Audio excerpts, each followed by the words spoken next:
Bienvenue à tous pour cet épisode numéro 2 concernant l'agriculture dans le programme d'Emmanuel Macron.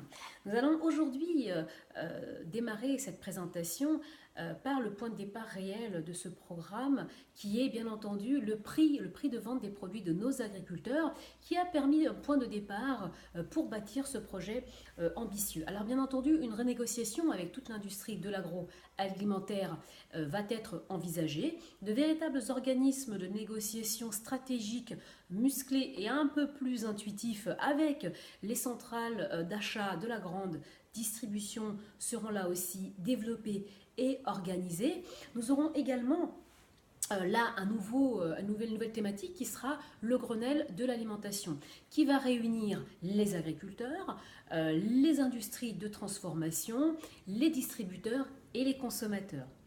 Nous allons bien entendu parler de l'Europe et de son agriculture dans un premier point. Donc l'Europe, bien entendu, qui va devoir cadrer la volatilité de ces prix qui pose un véritable problème sur le prix de vente des produits de nos agriculteurs.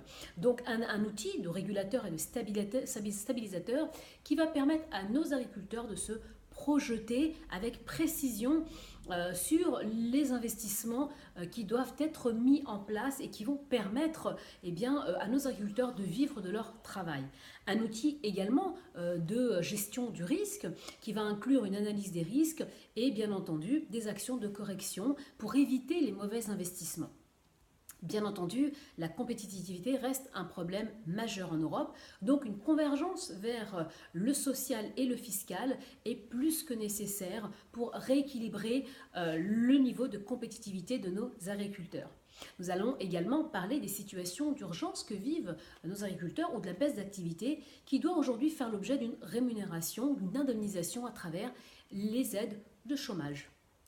Maintenant, nous allons parler de l'agriculture du futur, cette agriculture qui doit, dans un premier temps, mettre en place un véritable programme de formation de nos agriculteurs.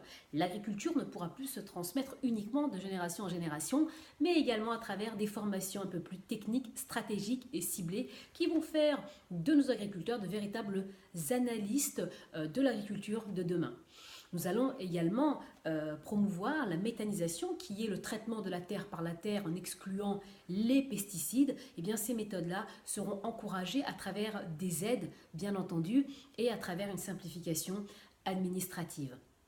Nous aurons également à cœur de promouvoir l'innovation et la recherche au sein de l'agriculture et ça passe déjà dans un premier temps par la couverture au réseau de tous les secteurs agricoles qui ne le sont pas en 2017.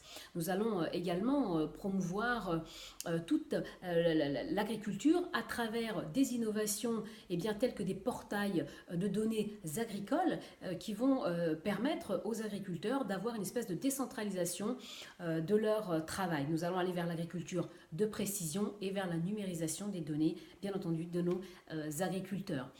Nous allons également permettre à nos agriculteurs de vivre de leur agrotourisme qui est pour nous un secteur tout à fait envisageable dans le court terme, voire moyen terme ou dans notre futur.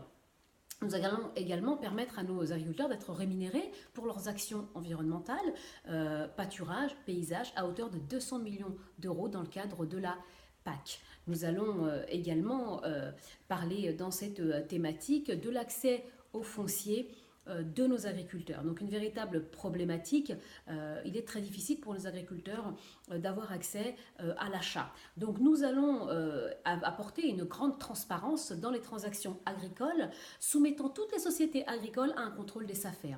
Nous allons également financer et contribuer à promouvoir une solution que les Français apprécient particulièrement, sont les outils de portage. Le prêt viager hypothécaire, la location-vente progressive et bien entendu les crédits-bail immobiliers. Nous allons également permettre à nos jeunes agriculteurs de pouvoir emprunter jusqu'à 50 000 euros sans garantie financière particulière et avec un différé qui va jusqu'à 2 ans. Donc ce plan d'investissement coûtera à hauteur de 5 milliards d'euros, mais va dans un premier temps privilégier l'agriculture qui vise l'environnement et la santé et bien entendu la transformation vers les circuits courts. J'espère que je vous ai éclairci quelques points sur le projet d'Emmanuel Macron et de l'agriculture et on se retrouve à très bientôt. Au revoir.